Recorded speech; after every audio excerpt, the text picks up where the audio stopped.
the man behind King's Kaleidoscope, Chad Gardner. Chad, thank you so much for joining us. Thanks for having me, guys. Oh, man, this is exciting. Dude, I don't know if you know this, but you're a pretty talented musician, and your music's pretty awesome. Thank you. I appreciate it. Yeah, so first off, right off the bat, because I've never heard you answer this, I'm sure you've answered it a million times, but what does the name King's Kaleidoscope mean? It actually means nothing.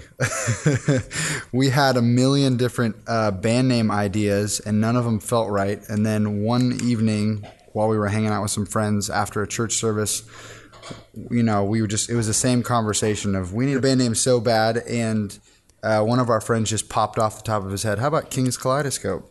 And then it weaseled its way into the list, and about a month later, we were like, that's actually the best name we have. We just liked the way it sounded, so we kept it. Yeah, it feels very meaningful. That's a lot of people think like it. I think that's kind of fun, actually, is that people can kind of make it mean different things. And, the only time that we've really gotten into is there a meaning or not is when we were trying to decide between an apostrophe or not. And it was like, well, if there's an apostrophe, maybe it's like, God's kaleidoscope of musicians. And it was like, I was like, no, apostrophe doesn't look as good, and it doesn't actually have a meaning, so it's fine. But then it was like, no, but then it's like yours. And well, anyway, we ditched the apostrophe, and we didn't really care. Yeah, it's funny how much time you spend thinking of band names, and it's like it seems to be so important when you're in the band, but for everybody else, think about if you look through even what music's coming out today, most of the band names don't mean anything, or I would never name my band that, but they turn out the music kind of speaks for itself for the most part. Totally. And you just don't, most people don't even really pay attention. If you're good, if it's good music, nobody really cares about the name. Yeah, totally. So, and I think there's there's an aesthetic to it. It has a youthful, I don't know. It felt right, even though it didn't have necessarily a meaning, which it counts for something. And it has that alliteration, and alliteration always sounds. Exactly. So we're big into theology on this here podcast.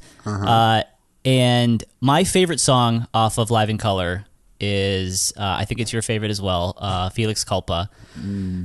And so we've talked a lot about, God's sovereignty and how even the evil in the world is sort of a part of God's decree for his greater, beautiful, wonderful purposes and things like that. And I know from listening to some of your interviews, to put it lightly, you've had a rough year this past year. Yeah, definitely. I was hoping maybe we could talk a little bit, just really get into some theological discussion about that idea, Felix Culpa. Maybe you can even explain what that means and talk about what it means to you and what the doctrine means in general. Yeah, totally. That song was kind of born out of two different things that simultaneously happened. One was I had a pastor that I was talking to encourage me to write a song about the idea that you can glory in your sins being forgiven. And so I was kind of kicking that around on one side of things in one conversation. And another conversation I was having with another pastor I was working with was I was talking to him about that, and then he just said, oh, that sounds like this thing, Felix Culpa, which is Latin, and it means fortunate fall or happy fall or lucky or blessed fall. And I mean, you can just Wikipedia it. That's what I did. But it's a pretty incredible phrase because I think it, in just two words, kind of captures the whole idea that all of our sins are, being saved and redeemed by Jesus. All of our sins become examples of God's grace and His love for us. And so when we look at our sins, we can actually boast in them because they're forgiven. And instead of looking at them and just feeling the weight of how sinful we are, we can feel the depth and the weight of that sin, but it's at the exact same time, it's a weight and depth of God's grace for us. So it's a dual meaning, and it's kind of hard to get your head around, but it's also just really beautiful, and it's the gospel. And so writing lyrics for that song was really difficult. It was a hard topic to try to capture and to try to have the right emotion and stuff like that. And I wrote it with a few friends. And yeah, I think it turned out pretty special. Yeah. I always I really like to think about the idea that, because, we want to tie everything back to the glory of God. And, there's this idea that, God could have been glorified by sustaining and giving life to Adam and Eve in the garden. But, there is this idea of this blessed fall, in the idea that because Adam and Eve fell, now God is glorified not only as creator and sustainer, but now as savior. Mm-hmm. And now we're going to lift him high, and now we can look at our lives and say, these are the things that I've gone through, and Christ has redeemed, and now he will be glorified that much more because he's a redeemer now. So good. Yeah. Could have gone the other way too. Like, God would have been justified in just destroying the world and all of mankind at the first spark of sin from Adam. Yeah. But it's it's this beautiful thing where God has this overarching plan where he's going to bring even he's going to show so much more glory by sacrificing himself. Mm-hmm. And it's interesting though, because when you were saying that, I was Les and I have had lots of conversations about just the conundrum that is the fact that we still sin as regenerated people with new hearts and new desires, and this conundrum that exists of how do we view this sin? How do we not get depressed about it? How do we not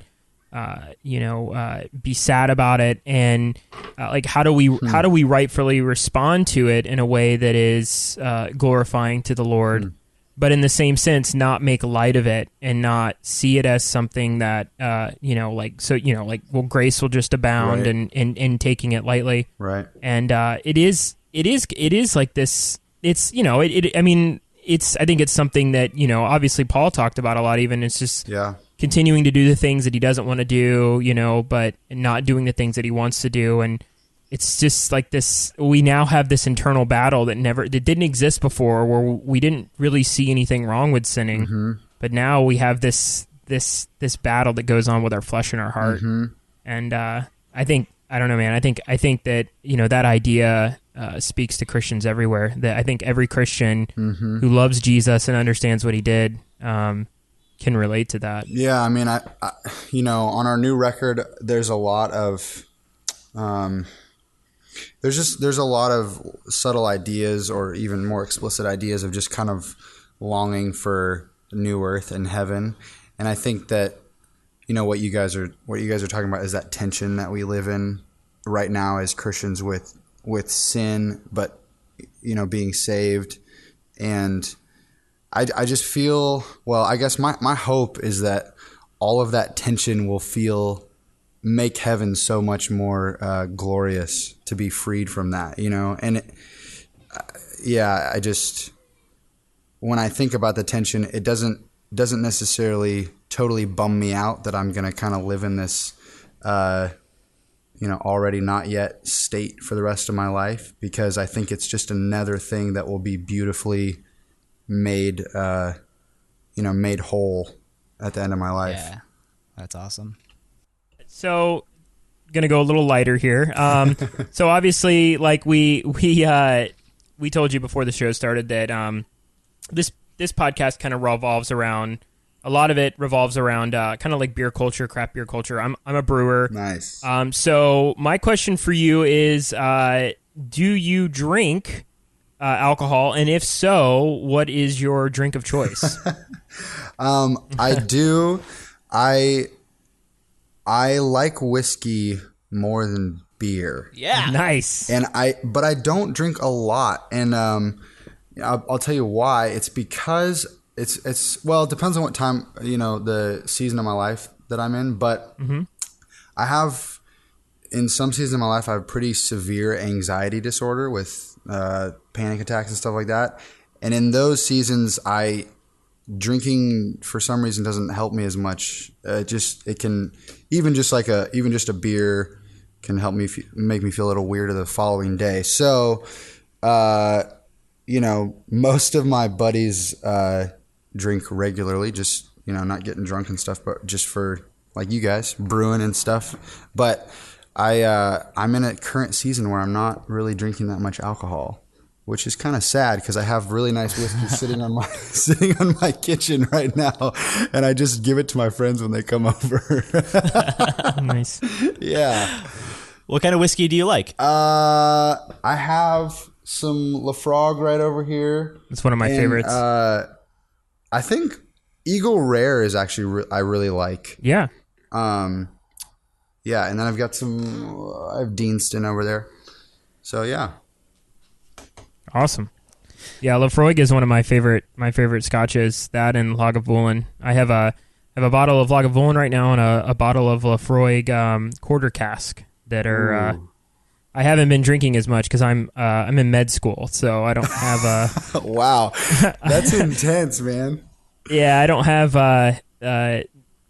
the ability to really study all day, come home and drink, and then still retain information. So. You say Lafroig? See, I'm learning right now. That's how I supposed to say it. Apparently that's how you say it. That's how they say it. I've watched.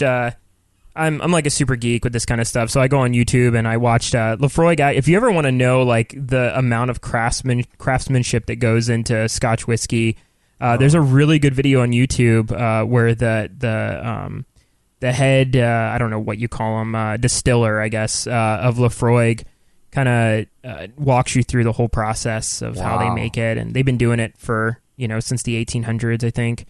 I think it's the 1800s. That sounds awesome. So, yeah, it's really cool, man. Like I I brew and I watch this, and I'm like, there's no way that I could ever do this. The craftsmanship is incredible. It's definitely something that is pretty amazing that people are capable of doing. So. That's pretty cool. Really cool stuff. I had moonshine for the first time this year, and I went to a distillery for that, and that was pretty wild. Watching do that. Yeah, moonshine. Moonshine is that's a whole nother world. It's totally different world. It's really cool though that and those guys are doing it with like just antiquated like stuff from the way they've been doing it for since the 1600s. It's crazy. Yeah. Yeah. So I know that. So you left Mars Hill. How long ago was that you left Mars Hill? Last November or last December was when I stopped. Yep, last December. And it's been a while. So even since probably since you left, you've probably seen like just crazy things blowing up in the news ever since then. Which is it's very unfortunate, and we have like a Facebook group of all the reformed young reformed guys that have been following Mars Hill for a long time, and so we sort of feel that, and we crack jokes about it and stuff on the show. But obviously somebody who's been through it, I just wonder if you can give some advice to people, because I know, so we're Reformed and we take church very seriously, and we don't want to be church hoppers. We don't want to be just like bailing out every time the slightest problem happens and stuff like that. Right. So when, like, how do you, as someone who is in a position of leadership and in a pretty well-off church, successful church, I guess, or however you want to call it. How do you make the decision that it's really just time to leave this, and even if there's going to be repercussions, which from what I understand, there were. Yeah. Honestly, I just had to pray about it a ton, and there was enough information on the table to make decisions. But, at the end of the day, I have friends that are still pastors there that haven't left yet, and it's still the right decision for them because that's what, the Holy Spirit's having them do. And I think I was on the kind of the earlier wave of people that were leaving. I think I left before the rest of the music guys from Mars Hill Music did. But yeah, I mean, it's really, it was just like, God, what do you want me to do? Because it's fine to do ministry in Babylon, Yeah. And that's at the time, that's what it felt like. And it probably still feels like that for a lot of people that are there right now. And I think that's a fair thing to say. But you have to be called to it. And at the time, and still now, that's not what God, has for me. And that's not where he wanted me to walk. So, really, I can't say to somebody now that's still, holding on and holding out there, like, hey, you need to leave. But I would, especially if it was a close friend, be curious to know why they were staying around and, share my story with them and stuff like that. So, yeah. So it was probably a time of a lot of uncertainty for you. Were you was that your job? Were you like paid staff? Yeah. I'd been on staff for, I think 4 years. And my wife was on staff too, actually. That's how we met. We helped plant the U District Church, which actually just closed, which has been really, really sad for us. But yeah, we got to help plant that church. That's where we met. And then after we got married, I moved over to the Ballard campus, which was at the time the big one before they moved things over to a different campus called Bellevue, in a more of a suburban area. But yeah, so it was a very hard decision because not only were we deciding, hey, we're going to leave both of our jobs and what God has called us to. And, for me as well, like I grew up in a suburb outside of Seattle, like visiting Mars Hill since I was like 15, and every once in a while. And I really I grew a lot from it. I learned a ton from Mark. I think I formed a lot of like my systematic theology and learned about, Grudem and stuff through him. And then it was just like, we're leaving our community, our church family, and 2 jobs all at the same time. It literally felt like God was just saying, hey, step out, towards me. Like I'm out on the water. Just take a step. You're going to be all right. And we didn't have a plan. That's the other thing is everybody was like, well, where are you going to go work? What church are you going to go to? Are you going to go lead worship somewhere else? Are you on staff somewhere else? Are you going to, and we just were like, no idea. We don't know. So, it was a very, very large, sort of step of faith. And, God has been exceedingly faithful this whole year in every way to us, even through more trials after that one. But it was very, very hard, very difficult, for sure. Wow. And King's Kaleidoscope actually formed in Mars Hill, or? Yeah, when I was an intern, before I came on staff, while we were planting the church in the U District, we were on the campus of the University of Washington in a lecture hall.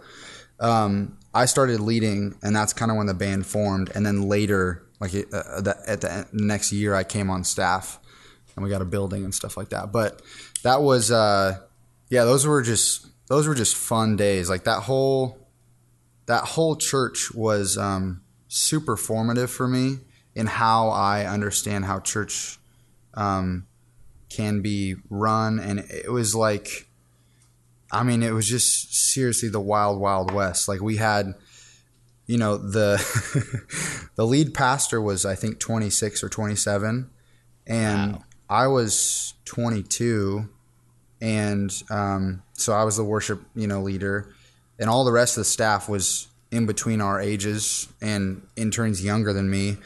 And I lived in the church like freaking Quasimodo or something. Like there was an apartment like up above the sanctuary. Whoa. And I lived up there with a few other guys. And, I mean, it was literally like, and a bunch of the staff was just raising their own support as missionaries. And, we were just ministering to like the Greek system there and starting a lot of community groups. And, it was just wild to be this group of such young people that were so passionate about college students meeting Jesus. And we had the backing and the resources of like a mega church. Wow. And it was like, go do it. And we did. And it was, it's one of those things where there'll never be another thing like that again in my whole life, probably. I'm sure, there'll be other, exciting seasons, but I'm just really thankful for it. And it definitely probably formed me in ways I'm still figuring out, but it was amazing. That's awesome. Yeah. Wow. It was cool. That's so cool, man. I wanted to ask about, I don't know, like kind of your journey into getting into music. I was, when I was, I don't know, high school. I started playing music when I was, I guess, in elementary school. I joined band and whatnot, and then I got into bands when I was like in middle school, high school, and I spent a time in my life where I was playing in secular bands and kind of like trying to, become a rock star and that kind of stuff. And I was just curious. I feel like a lot of people I've talked to that have gotten either into, doing, leading worship and whatnot, might have gone through a similar phase. Did you ever have a phase in your life where you were like in bands or producing music that was secular, and then like God called you to, I mean, obviously a greater calling? Yeah, I grew up in a really musical family. My uncle is like a very well-respected choir director in Seattle, and does a lot of the music directing at a pretty big cathedral, actually. And, my siblings and I all were forced to take piano lessons when we were 5 years old, and I hated it. And then I just always wanted to play drums. And so soon afterwards, I did my 5 years, and as soon as they were done, I just was begging for drumsticks, picked up drums. But, my parents were musical and they were really active in their church. So I did grow up playing a lot in church. I played drums. My dad played bass. And so I would go to rehearsals with him all the time.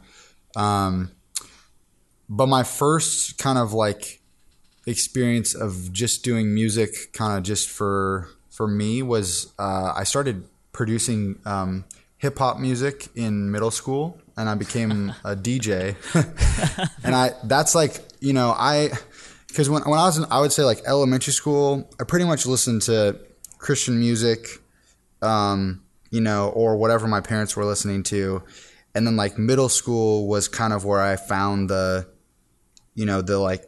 Seattle's like rap hip hop station. And I was like really like turned on to just like Tupac and whatever else was like popular then. Yeah. And I had never heard anything, or Jay-Z. Like I hadn't heard anything like that. And that, it was vulgar at times and stuff like that, but it was more about like musically it just made me really excited, and I wanted to reproduce that. So in middle school all the way through high school, I was always DJing my high school or middle school dances. I kind of like had this business. So I never had a high school job outside of DJing, which was actually awesome, because it's like I was able to like, make a good amount of money as a kid. I didn't have them that often, but when I did, it felt awesome, to get like $100 for playing music for a party. And you were like probably one of like the coolest guys, because you're like the DJ. You know, kind of. I've always played this weird role where I think I'm actually an introvert, but I'm kind of a verbal processor, and I'm a musician, so I'm always in front of people. So it was this kind of weird thing where, yeah, like people would think like, wow, this guy's really cool. He's a DJ and stuff like that. But I wasn't necessarily like, you know, going to everybody's parties and invited over to everybody's house and stuff like that. Cause I was also this, you know, I was a Christian, and my parents had like this farm, and it was just it was just a weird situation kind of growing up. But yeah, I started, you know, I was playing in youth group at the same time as I was trying to run my own band come high school. And, you know, my own band, even at that time, had like, I would say like I was writing kind of religious themes and stuff like that. But, you know, honestly, I always wanted to lead worship, and I always really had a desire to make respectable art within the category of like, this is gospel music. And I felt growing up that as soon as something was Christian or, you know, or made for the church, it basically became like bad art, and not because it needed to, but just because like that's the way the industry was working. And I always kind of really hated that. And actually Mars Hill was the first place that like I would go to and hear whatever, you know, punk bands they were having at that time play. And I was just like, oh my gosh, like I can't imagine. I just couldn't believe that there was something that was like culturally relevant and current. And it was like these guys were just doing whatever they loved, but it was for the church. That like blew me away, you know. And it wasn't as singable as Chris Tomlin or whatever like that, but it was like, it was awesome. And it really inspired me. And I wanted to do that. And then it kind of, you know, blew my mind when, you know, 5 years later, when I was 21 and I was leading at Mars Hill, and it was like kind of crazy for me growing up under that. And so I would say I think that more than ever, like I want to be a rock star. It still is constantly for my identity a battle of, you know, is my value coming from what I can produce and who I can impress, or is my value coming from, you know, what God says of me, which is that I'm His son. And I think that that's always a battle for most artists, and you know, so yeah, I would say it was less of like a phase that then like I got snapped out of and was like, no, I'm just gonna serve the church. And it was more just kind of like, I kind of want to make, you know, just really good art that encourages the church, that blesses the church, whether that's just in the format of a band or that's the format of leading worship on, you know, to a congregation on Sundays. And that's what I've been doing. But yeah, it's just kind of been more of a ongoing thing, that there's always a temptation to make your work your identity, I think, for people, and definitely for me. So that works really well into a question I was going to ask, and this comes to us from my buddy Steven Schmidt, who might be your biggest fan on the planet. Awesome. We hear a lot about the regulative principle and stuff like that, so I'm always curious about bands' philosophies when it comes to music, and like what exactly music is to the church and stuff like that. So this question from Steven is, with King's Kaleidoscope no longer being a church band, what is your vision or your purpose now? And do you have congregational worship in mind, or do you just want to jam? It's a great question. I would say I'm still praying through and figuring that out to a large extent, of like, God, what do you want to have happen with us down the road? I'll tell you one thing that I'm not as excited about is, and I'm not saying I'm opposed to it by any means, but you know, Kings, we really were born and crafted for a particular church in a particular place. You know, like we were made to serve a college church in Seattle. And that's very specific. You know, it very specifically informed the style of music that we were able to do. It very specifically informed the amount of creative liberty we had because we were in a like progressive city, and that was I hate the word missional sometimes, but that's like it spoke their language, and so you know, and then even later when we were at Ballard, it was the same thing. You know, Ballard is a very trendy neighborhood in Seattle, and it was easy to serve that neighborhood with what we were doing, and so. Since, you know, we're figuring this out, but in the last 8 months since we haven't been leading worship in those areas, it's been kind of a learning experience of like, well, if you craft something and you make something to serve a particular people, if you're speaking a particular subculture's language, what happens when you just take that and you go somewhere else in the country? You know, what happens when you take that to somebody that or to a group of people that has their only experience with worship music is, you know, whatever's mainstream currently, Hillsong or whatever. Yeah. And so for myself personally, I don't have a problem with leading worship for conferences or stuff like that because there's, you know, worship bands are needed, but there's a part of me that almost feels like it's a disservice when I know that 80% of those people have never heard anything like King's Kaleidoscope. I don't want to like distract them with all of our like bonkers, you know, arrangements or whatever, because I know that we pushed the boundary because that's like what I get excited about. But that was totally fine for our church.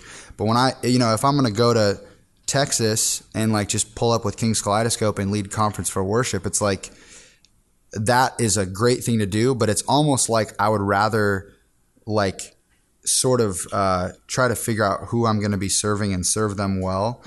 And so when we think about this record that we're putting out and we think about, you know, how is it going to serve the church, we have a lot of songs that we were doing at Mars Hill, like some hymns and stuff like that. But with the new songs that we were writing, we weren't writing them for a particular church group anymore. We were just writing them as just like personal experiences and just poetry and, you know, just different like ideas that we were getting excited about. And I think that still, I hope will build up the church.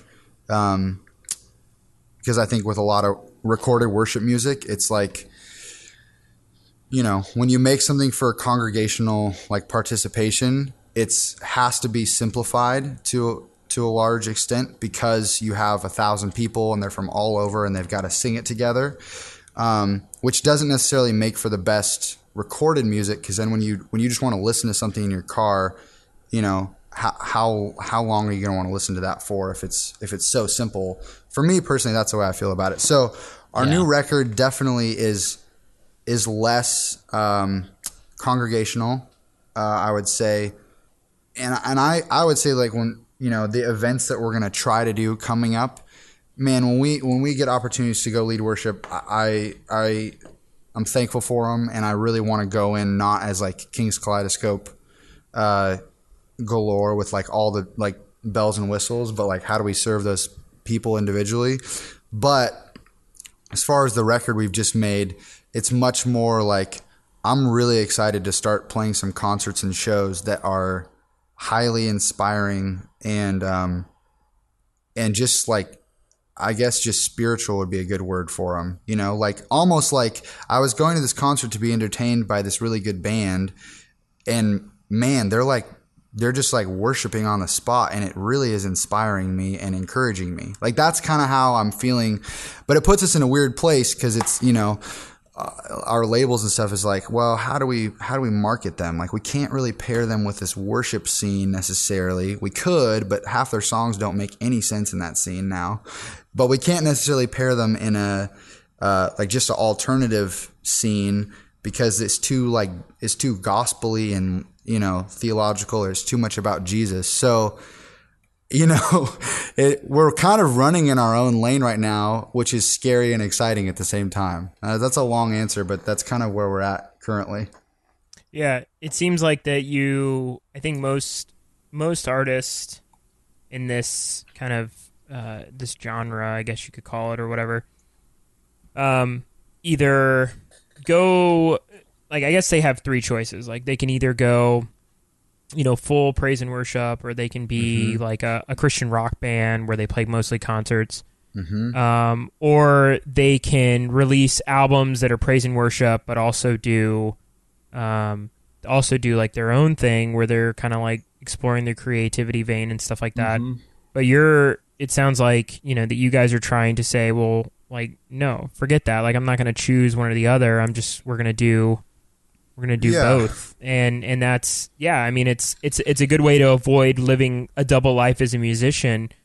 But in the same sense, I hear what you're saying, where it is a challenge to, you know, play in situations where people are going to be singing along and whatnot. That's another thing that I'm just continually curious about is, like, the church's view of like congregational is so different from the mainstream's view of congregational. Like, when I saw Justin Timberlake this year, like, that was probably the most congregational event I've been to in a long time. Like, wow. He played for 3 hours with a 10-minute break, no opening band, 20,000 people in a stadium, and everybody was standing the entire time, and they were all engaged and like singing and clapping and dancing along. And I was like, okay, but do you know how like hard some of his songs are to sing, right? But like when you he's amazing. Don't right, yeah, right. But I like totally. When you think about a church, though, you think about like, well, you know, that key is just too high, or, you know, like, oh, that those lyrics are too fast, and so it's like, what is congregational, you know, and also like just how I feel like the whole the definition of worship has been greatly clarified a lot. I've seen it over and over and over again, like in the past couple of years, where just people will say, you know, worship isn't just on Sunday mornings. Like, all of life is worship. You know, it's a hose without you can't turn off, and it just depends on where you direct your worship. Okay, if we actually believe that, then there's nothing more worshipful about singing on Sunday mornings than, you know, cleaning your house. It's just a matter of your heart being in the right place. And so there's a focus and there's a congregational aspect that's needed. I'm not discounting that at all. But what I am saying is, like, for a Christian band to be encouraging people with a concert, I think is just as legit as if they decide to lead worship on Sunday morning, because they are leading worship. You know, in fact, if they're being examples and pointing to Jesus, I think it's pretty awesome, because in a lot of senses they have more influence than a worship leader on a Sunday morning. And so I don't know, that's just off the top of my head, but I'm constantly just thinking about that and thinking, like, who are the biggest worship leaders in the world right now? Kanye West is probably one of them. Because people just do whatever he says. Like, I don't understand that. Don't get me started on Kanye West, man. I don't know. I don't get it. Yeah, I mean, I'm a huge fan of his as an artist and as a thinker, and musically. But I can't, you know, get behind everything he says in his lyrics. But I think he just pulls a lot of weight, and I think it's just interesting, if anything, to look at that and go, okay, at the end of the day, he's actually leading worship. He's leading people to worship sex. He's leading people to worship money. He's leading people to worship fame. And he's doing it way more effectively than a lot of, you know, church worship leaders. Yeah. Like, what is he doing differently? And I think that there's a piece of it that's authenticity. I think that there's a piece of it that is beauty. I know that sounds weird for me to say Kanye West makes beautiful music, but I actually think people who understand rap music and hip hop and the history of it would look at him and go, yeah, it's really beautiful. It's honest. It's personal. And I think that we just miss a lot of that in church music often, by just trying to say, well, it's, you know, it's easy or it's traditional. And it's like, well, yeah, but like, it's just as worshipful for somebody to image God as a creative God and be creative and write a beautiful song because they're being who he created them to be.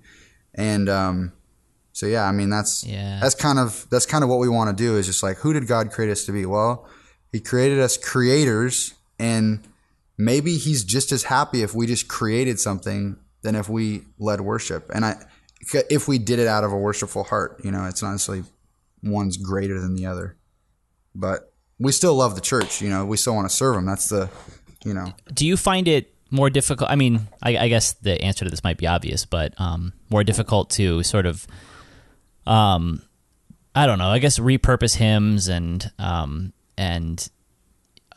re-explain truths before a congregation and the things that you were doing at Mars Hill, as opposed to now where you're actually writing your own lyrics and writing your own melodies and all that stuff from scratch and right out of your brain.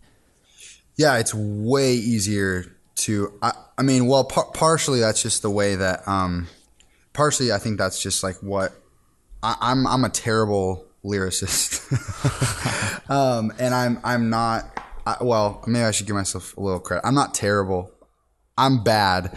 I'm not quick. It takes me a long time.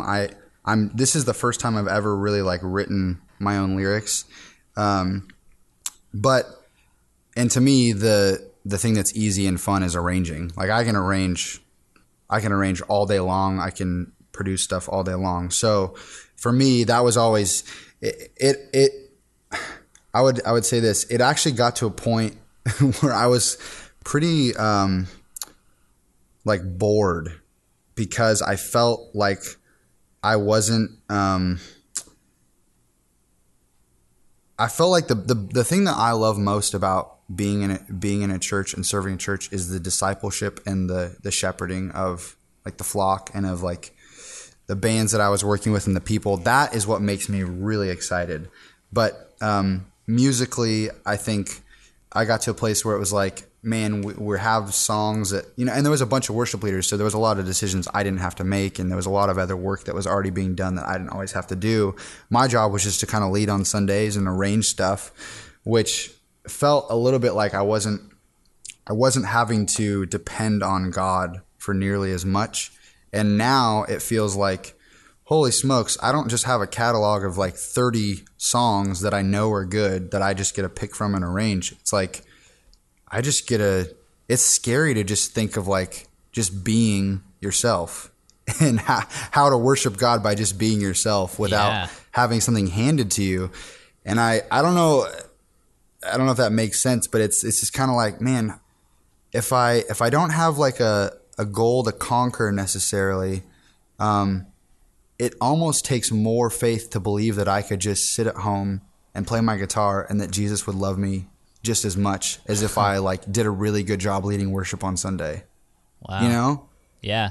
And that's kind of where I'm at right now is like, well, what if I wrote a song like I have a song on a record that's kind of trippy. It's called Dreams, and it's just about it's roughly based off of a dream I had where the Holy Spirit, like I've never had anything like this in my life, but I had this really trippy like psychedelic dream. And at the end of it, God just was I felt so strongly that he just loved me. And I just felt over and over again that I was loved. And I woke up like crying, and that was it. Jeez. And I was like, how do you write a song about that? Well, it's not a congregational song at all. You know what I mean? Yeah.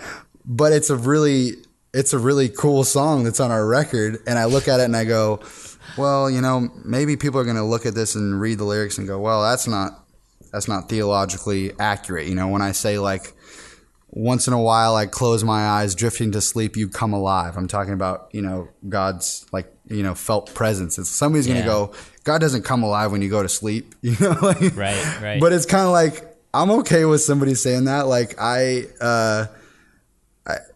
you know, it takes more faith for me to like put myself out there and be a vulnerable human being that is trusting that, you know, God loves me by just being a kid that's making art for him and just doing what he made me to do, than necessarily following, you know, best practices. And there's so much structure with the church that it can be a little bit of a false security, I think. At least it was for me.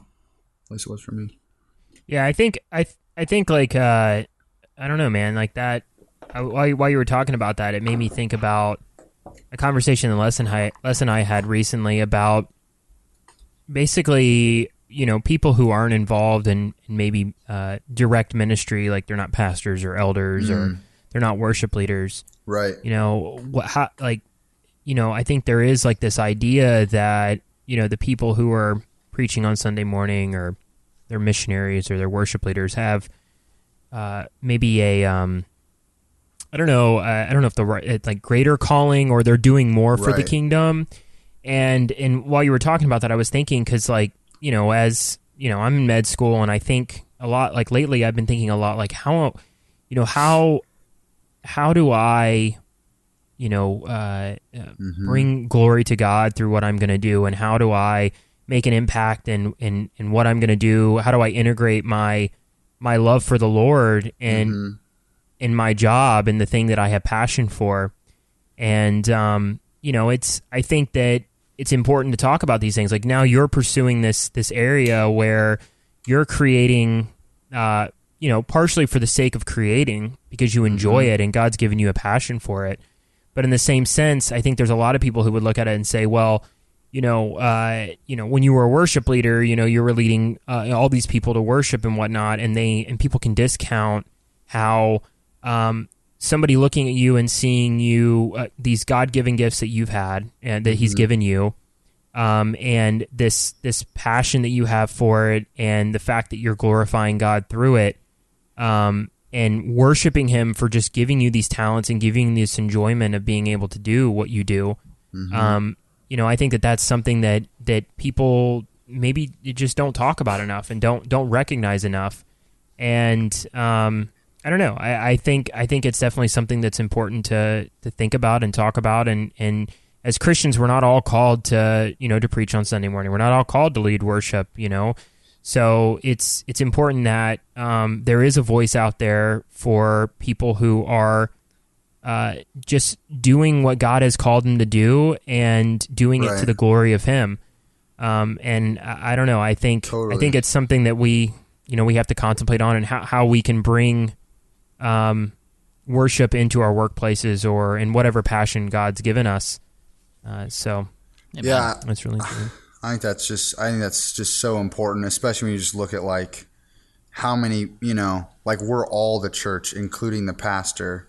We're God's like capital C church. And, you know, I just think I'm at the season that I'm at right now, at least with the way I view life, and what I'm trying to focus on is just being. Like, if I, you know, like God, you know, maybe a lot of my passion in the past has been selfish and I didn't even know it. You know, like you don't need me to like convert Seattle or something like that. You know what I mean? Like, or like, what if I just focused my time on not necessarily like everything that I could produce and be productive with, but what if I just focused my heart and my time on like prayer and on like, I guess another way to say what I'm trying to say is like, when I die, I don't necessarily want people to remember me by all the stuff that I did and all the stuff I made.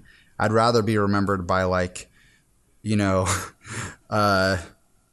Chad was like, he loved people, or Chad, you know, was humble or something like that. All those things that I'm like far from accomplishing and I never will get fully there. But like, I guess there's just so much of the like the Christian like evangelical like conquest for Jesus stuff is really good at sometimes, and then other times just like, dude, like God's gonna save people, you know, like it's okay. You don't have to like take over the world just because you're 18 and you like, you know, went on a mission trip Like you got plenty of stuff to grow with, man. You can be patient, and you can just be yourself. So.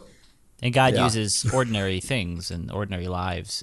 He's the one making it happen anyways, exactly. Just like, yeah, totally. Yeah. It's funny because you hear in church all the time, I feel like it's like every other Sunday I hear, like, let's they're calling the church to get out and like save their community. Right. And I feel like that there's such...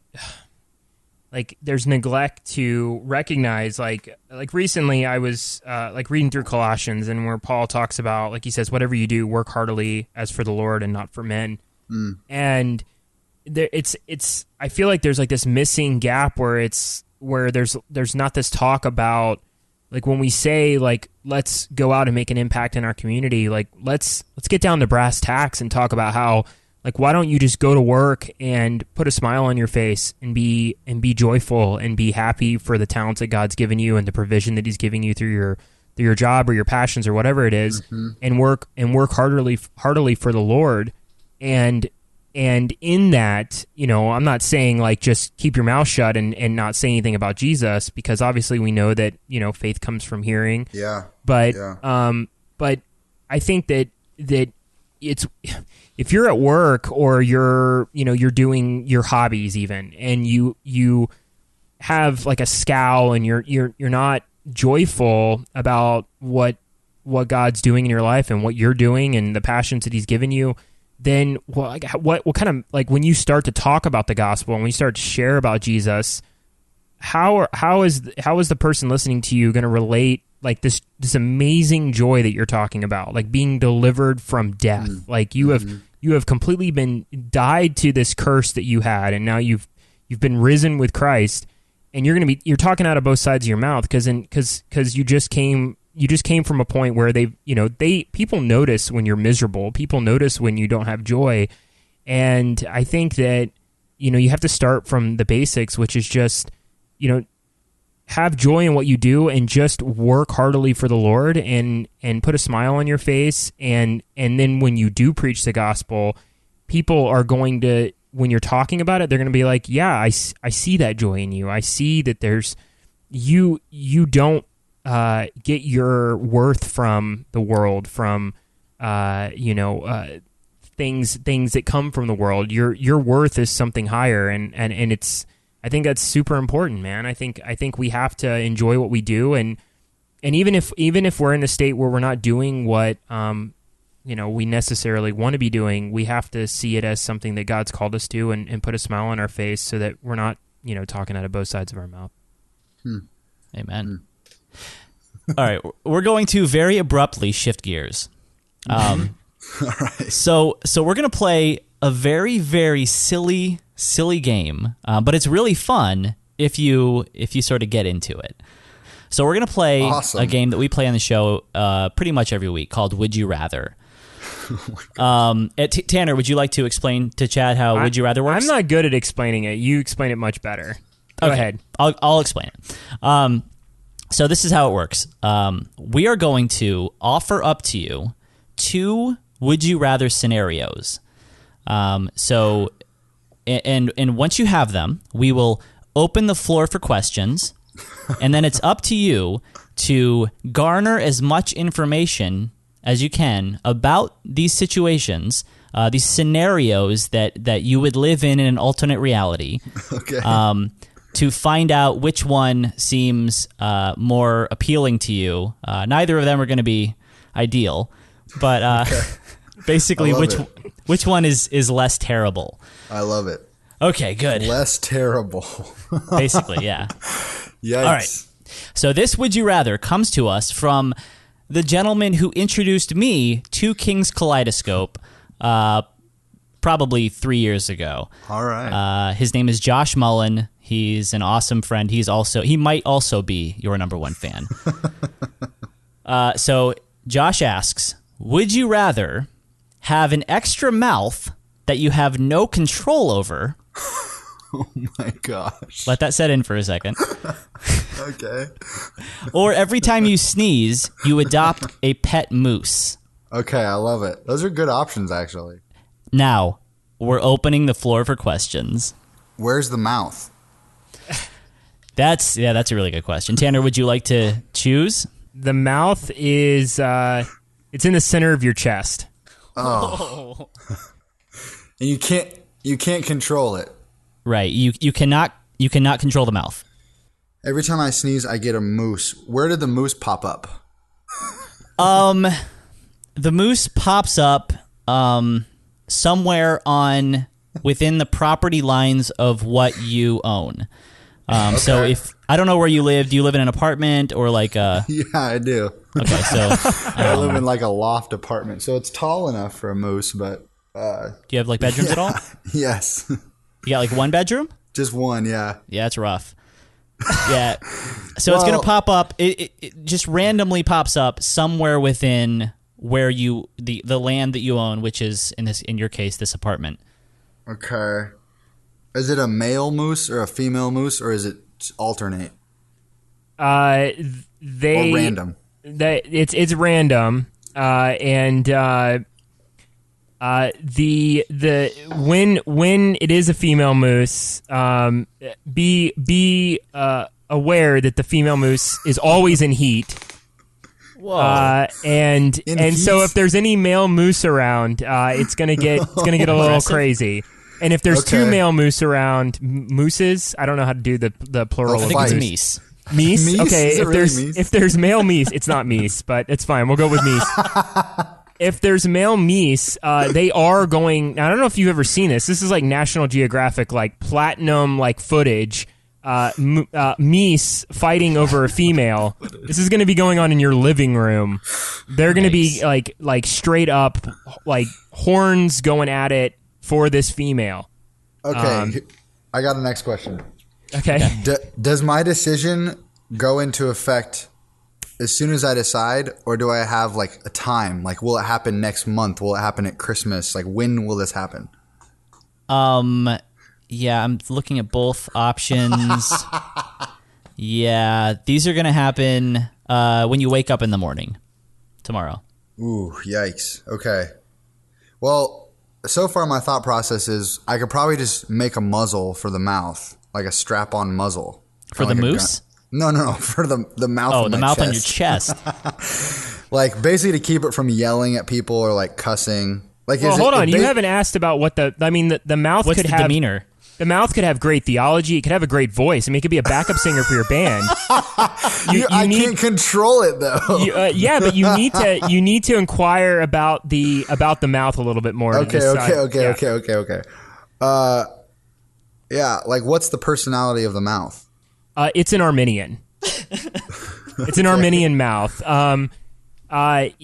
The mouth is very. Now, listen. The mouth is very. It is a very polite mouth, but the theology is terrible, and it's constantly like altar calling while you're doing like it's like you're in the middle of leading worship, and it's like right in the middle of a break of a song, it starts calling people to the front.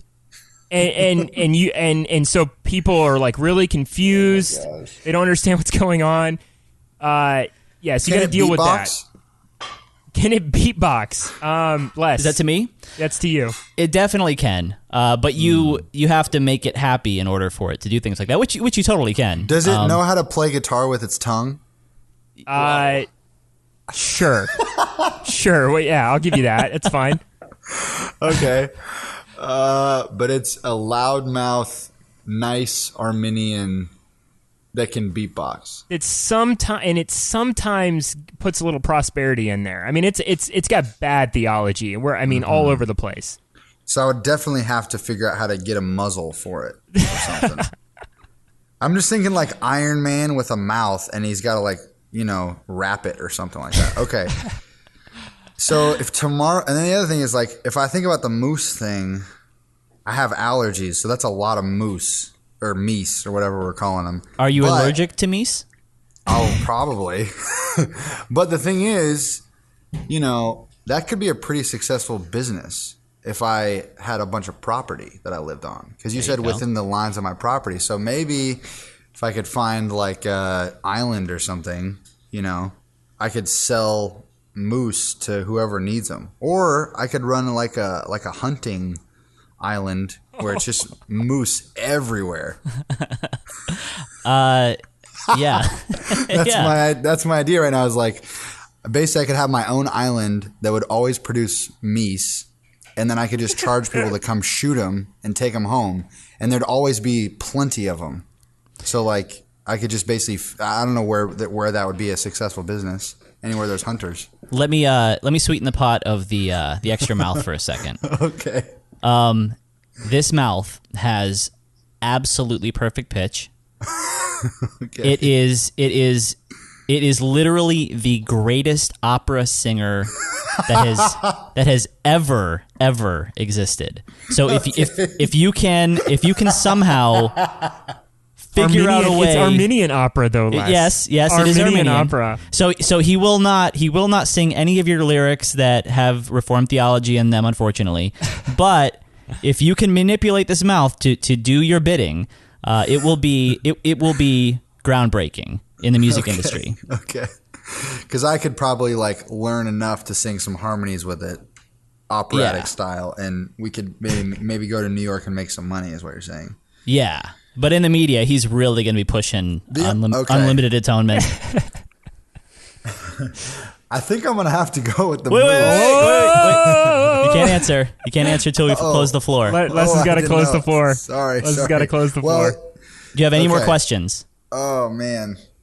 How long do the moose live? Ooh, that's a good question. Tanner, go ahead. Go for it. They live just a normal moose life. Which is? That's a great question, Les. I don't know. What is a moose? I don't know. Maybe I imagine a moose probably lives like what, 20, 30 years? Yeah. Once it gets like past like 10 or 15 years, it really doesn't matter at that point. It's a pretty permanent fixture in your home. What age are they when they appear? Ooh. Les, that's you, man. They're puppy meese. Okay. So they're cute at first, which is a plus. Okay. So you said they're cute and they're horny. Yeah. Yeah. Like teenage meese. Ugh, teenage meese are the grossest. Oh, man, That's the worst time in life. Like when you're a teenage moose and you got all the hormones going.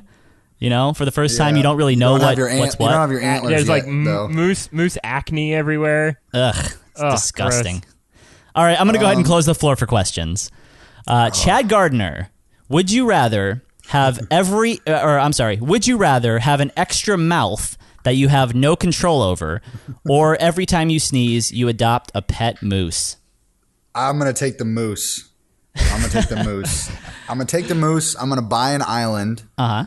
And then I'm going to open up a hunting moose. Hunting camp. Camp, yeah, where there's just moose everywhere. And you can, it'll be cheap prices because as much as I sneeze, I just make more money. It's going to be a popular destination for hunters, I think. I think you got a good business going. I don't know, I haven't seen your bank records. But I'm kind of wondering about the ability to buy an island. Yeah, zero. No ability at all. I'm looking for an investor, so if you guys know anybody. Hey. Excellent. Yeah, awesome. This is a business idea I have to pitch to somebody else. You could do it. You could start a Kickstarter. I'm sure that'd work out. Yeah, right. It kind of sounds like Jurassic Park a little bit for some reason to me. There's a movie there. Just like this exotic moose island. Yeah, that is the worst movie I've ever seen. Chad, tell us about how people can get your new album. Everywhere. It's gonna be in some stores. I actually don't know which ones. Christian stores probably. You might find it at Best Buy. We'll see. But iTunes, you can just go to our website, kingskaleidoscope.com, and pick it up there as well.